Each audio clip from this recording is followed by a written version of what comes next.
오늘의 이리까지 많은 신도들은 예수님이 구름 타고 오실 것을 믿어왔습니다.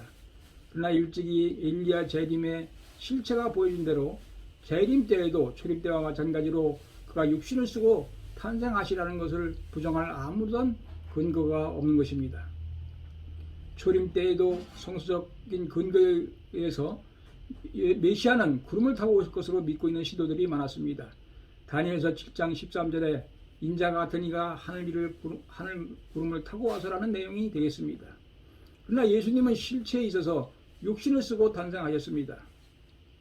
그러나 재림하실 때에도 그와 같은 입장에서 성서를 다시 한번 상고해 보아야 합니다.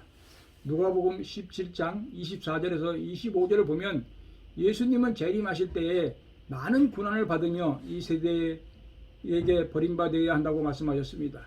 만일 예수님이 구름을 타고 또 천사장의 나팔소리와 함께 하늘로부터 재림한다면 이러한 예수님을 받들고 모시지 않을 사람이 없습니다.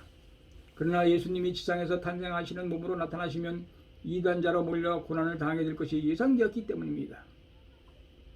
누가복음 18장 8절에도 예수님이 인자가 올 때 세상에서 믿음을 보겠느냐고 하신 말씀이 있습니다. 예수님이 구름을 타고 하늘로부터 재림하신다면 모든 성도들이 믿을 것입니다. 그러나 예수님이 지상에 육신 쓰고 탄생하시게 되면 기독교 신자들과 유대인들과 같이 불신로 돌아가게 될 것을 예상하시고 말씀하신 것입니다. 그러므로 이 선고도 예수님이 지상에서 탄생하지 않고는 결코 이루어질 수 없는 것입니다. 마태복음 7장 22절에서 23절에도 그 날에 많은 사람이 나더러 주여 주여 우리가 주의 이름으로 선지자 노릇하며 귀신을 쫓아내며 많은 권능을 행치 아니하였나이까 하리니 그때 내가 너희를 도무지 알지 못하니 불법을 행하는 자들아 내게서 떠나가라고 말씀하신 것을 볼 수 있습니다. 예수님이 지상에 육신을 쓰고 탄생하시게 되면 구름 타고 오실 것으로 믿고 있는 시도들은 기필코 그를 배척할 것이기 때문입니다. 누가복음 17장 20절에 하나님의 나라는 볼 수 있게 임하는 것이 아니오라고 하셨습니다. 예수님은 구름 타고 오셔서 일시에 볼 수 있는 천국을 이루는 것이 아니라는 것을 알아야 합니다. 누가복음 17장 22절에 인자의 날 하루를 보고자 하되 보지 못하리라는 말씀이 있습니다. 예수님이 구름 타고 오실 것으로 믿고 있는 신도들은 예수님을 보아도 메시아로 믿고 따르지 않을 것이기 때문에 인자의 날에 와서 있을지라도 그날로 보지 못하게 될 것입니다. 누가복음 17장 23절에 사람이 너희에게 말하되 보라 저기 있다 보라 여기 있다 하리니 그러나 너희는 가지도 말고 쫓지도 말라고 하셨습니다.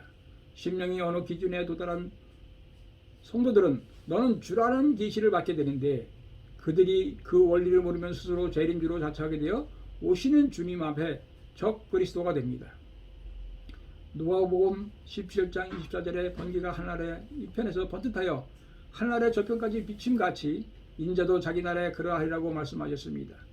재림 때에 있어서는 교통과 통신이 극도로 발달되어 있을 것이기 때문에 재림에 관한 소식은 마치 번갯불과 같이 동서간에 빠르게 왕래하게 될 것입니다. 누가복음 17장 26절에 노아의 때에 된 것과 같이 인자의 때에도 그러하리라고 하셨습니다. 예수님도 지상으로 재림하셔서 진리의 방주 안으로 돌아오라고 외치실 것입니다. 그러나 주님이 구름을 타고 재림하시다고 하늘만을 바라보고 있던 성도들은 땅에서 들려오는 말씀에는 귀도 기울이지 않고 그를 이단자로 배척하다가 모두 섭리의 뜻을 받들지 못하는 입장에 떨어지게 될 것입니다.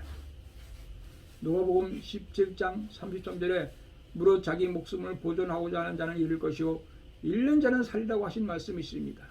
예수님이 지상 탄생으로 재림하시기 때문에 구름을 타고 재림하실 것을 믿는 성도들은 그가 이단으로 보여줄 수밖에 없을 것이니 그를 믿고 따르면 죽을 각오를 하지 않으면 안 됩니다.